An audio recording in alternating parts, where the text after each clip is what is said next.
an unbroken skyline, bare rock and heather, here are the unsheltered Yorkshire moors.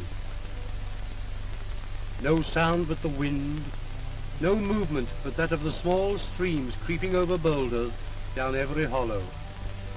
But for 1,000 of nature's generations, and one of these is as long as the whole history of man, these streams have been ceaselessly at work, wearing away grain by grain the solid rock, washing it away to the sea. Century by century, inch by inch, the valleys have been formed, and as the streams join forces and grow larger, so have the valleys grown wider and deeper, offering shelter from the wind to tree and flower, animal, and at last to man. Thus from the barren, inhospitable moors, the small but irresistible force of the streams has created the fertile, peaceful beauty of the Yorkshire Dales.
The ways and works of man, who lives upon the fruits of the soil, are moulded by the nature of that soil.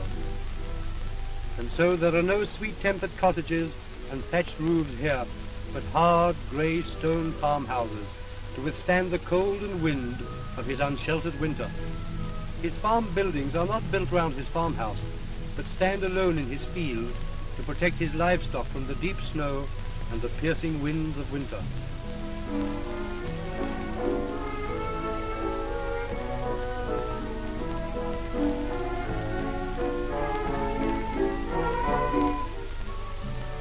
Villages hide in sheltered hollows, and true to Yorkshire character, they present a grim, rough exterior. But those who can find their way to the heart find a simple, warm hospitality.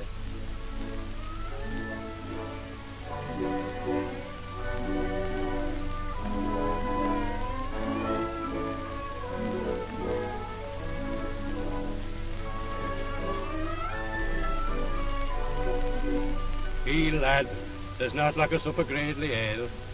And so they have thought, said, and acted upon for 200 years upon that very same bench.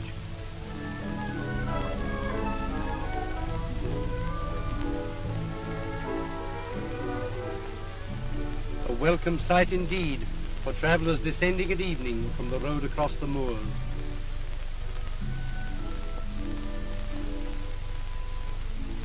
And in the churchyard lie in succession generations of the family that are the true aristocracy of the soil. Alderson, 1767. Alderson, 1805.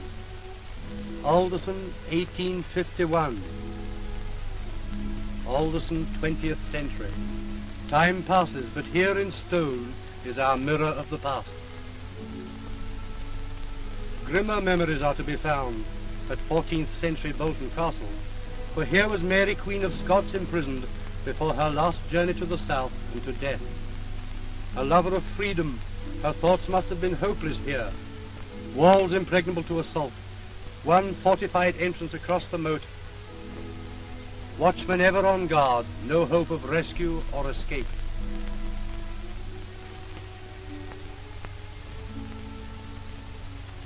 Overshadowing the river and the surrounding country, formidable Richmond Castle was a key possession in that most memorable of English feuds, the Wars of the Roses. But exhausted at last by war, man turns inward to the spirit. and so was Fountains Abbey created to the glory of God.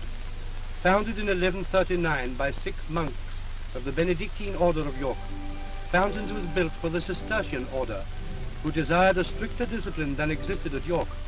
The monks passed their time in working in the fields or in prayer and meditation. Conversation was forbidden except in the refectory, and services had to be attended every 6 hours of the day and night.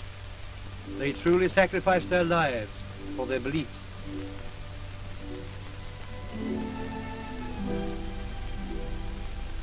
For 400 years, Fountains ministered to the people, attaining to great power and wealth. But power and wealth have ever created enemies. In 1539, exactly 4 centuries since its foundation, the abbey was stripped of its riches and destroyed at the command of Henry VIII. We see in these ruins now a mute reproach to man's fickleness.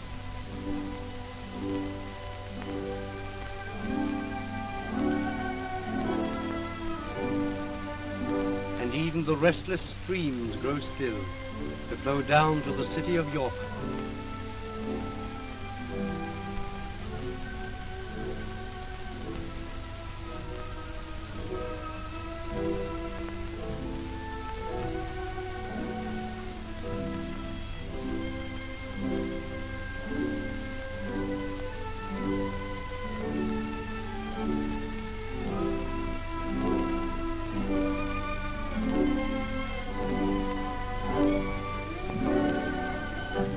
The year 627 was York Minster first built, but we see now the cathedral of the 13th and 14th centuries.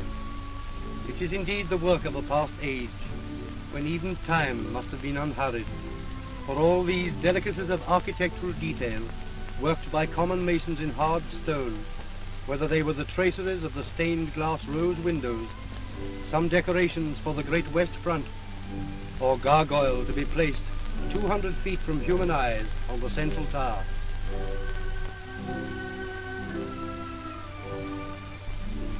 The minster has survived many dangers.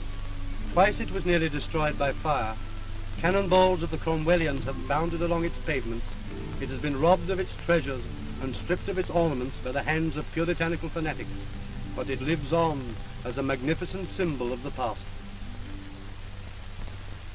In the streets of York, beneath the hurry of modern life, the past still lives. Surely this is the city of Dick Turpin, and the dark corners and narrow streets are built for hand-to-hand fighting between Cromwellians and the royalists of Charles. In places, the gables overhang so that a man can shake hands with his neighbor in the opposite house, though what he did with his neighbor's wife is nobody's business. But it is in the shadowed silence of evening, with the sound of the curfew bell ringing, still after 900 years, that we find the true spirit of the Middle Ages.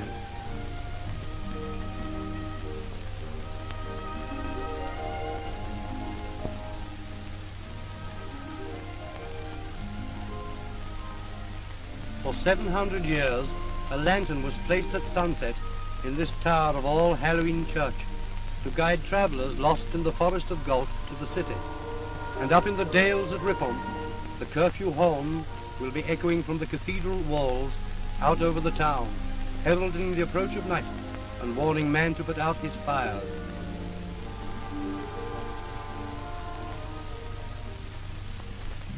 Bainbridge answers still after many centuries, recalling her shepherds from the pathless moors, and many a man enveloped by mist or struggling through snowdrift must have blessed this guiding note. And so at sunset man hurries home. His work fades in the darkness, and the world is left to a beauty that only nature can achieve.